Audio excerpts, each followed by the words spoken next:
آیا شهرت یک شبه باعث شد او خانواده‌اش را از ورشکستگی نجات دهد؟ در دنیای پرزرق و برق هالیوود گاهی ستاره‌هایی ظهور می‌کنند که نه تنها با استعدادشان بلکه با پشتکار و ارادهشان توجه‌ها را جلب می‌کنند. سیدنی سوینی، بازیگر جوان آمریکایی، نمونه‌ای از همین ستاره هاست.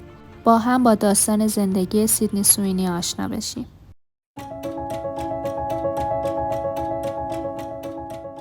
سیدنی سوینی در مدت کوتاهی توانست از نقش‌های فرعی به یکی از چهره‌های اصلی نسل جدید سینما و تلویزیون تبدیل شود. اما داستان او فقط محدود به فرش قرمز نیست. پشت چهره‌اش دنیایی از تلاش، فشار و انتخاب‌های دشوار پنهان است. سیدنی در خانواده‌ای معمولی و دور از دنیای هنر به دنیا آمد. پدرش در زمینه پزشکی کار می‌کرد و مادرش وکیل بود. آنها اهل ایالت واشنگتن بودند، نه ثروتمند و نه مرتبط با سینما. فضای خانواده‌اش محافظه‌کار و سختگیرانه بود و وقتی سیدنی تصمیم به بازیگری گرفت، این مسیر برایشان هم عجیب و هم پرریسک بود. سیدنی سوینی در 12 سپتامبر 1997 در اسپوکن واشنگتن متولد شد. از همان دوران کودکی علاقه زیادی به اجرا و نقش‌آفرینی داشت. برخلاف بسیاری از کودکان که بازیگری را به عنوان تفریح نگاه می‌کنند، سیدنی در 11 سالگی یک برنامه‌ریزی 5 ساله برای آینده‌اش نوشت تا خانواده‌اش را قانع کند اجازه دهند به حرفه بازیگری وارد شود. او در دوران مدرسه بسیار جدی، منظم و درس‌خوان بود و در رشته‌های مختلف ورزشی مانند کیک بوکسینگ و ژیمناستیک هم فعالیت داشت. در نوجوانی خانواده‌اش به لس آنجلس نقل مکان کردند تا سیدنی بتواند راحت‌تر وارد صنعت فیلم شود. اما این تصمیم مشکلات مالی زیادی برای خانواده‌شان ایجاد کرد. در این دوران او با بازی در نقش‌های کوتاه و سریال‌های مستقل تجربه کسب کرد.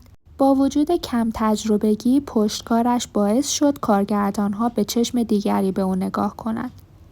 نقطه عطف زندگی حرفه‌ای سیدنی نقش‌آفرینی در سریال‌های معروف بود.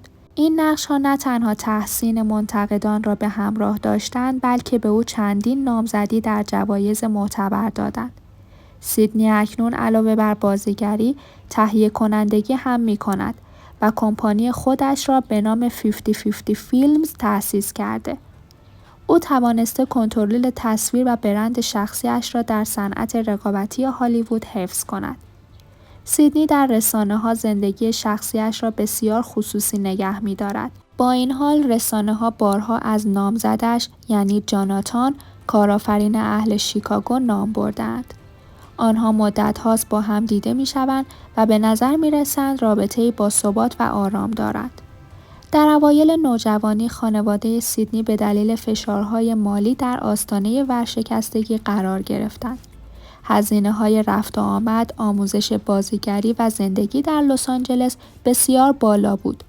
خودش گفته بارها بوده که حتی توان پرداخت اجاره را هم نداشتند. همچنین فشار روانی ناشی از رقابت در هالیوود باعث شده تا مدتی دچار اضطراب و عدم اعتماد به نفس شود. چند چیز عجیب درباره‌اش. او علاوه بر بازیگری گواهینامه مهندسی خودرو دارد و ماشین کلاسیک بازسازی می‌کند. برنامه‌ریزی‌های 5 ساله‌اش از دوران کودکی هنوز ادامه دارد. هر سال اهداف سالانه‌اش را مکتوب می‌کند. در نوجوانی در رشته ریاضیات هم عملکردی درخشان داشت. برخلاف بسیاری از سلبریتی‌ها مدیریت مالی زندگیش را خودش انجام می‌دهد. قبل از شهرت برای مدتی در ماشین زندگی می‌کرده تا هزینه اقامت را صرفه‌جویی کند. رسانه‌ها بارها از اختلاف او با دیگر بازیگران صحبت کردند. همچنین برخی گمانه‌زنی‌ها درباره انجام جراحی‌های زیبایی منتشر شد که او هیچگاه به آنها واکنشی نداد. دیگر شایعه درباره درگیریش با شبکه HBO بر سر دستمزدش بود که البته بعدها مشخص شد او صرفاً خواستار عدالت مالی بوده. در سال 2025 سیدنی سوینی در چندین پروژه سینمایی در ژانر دلهره‌آور و عاشقانه ایفای نقش کرده که قرار است در جشنواره‌های مهم شرکت داده شود.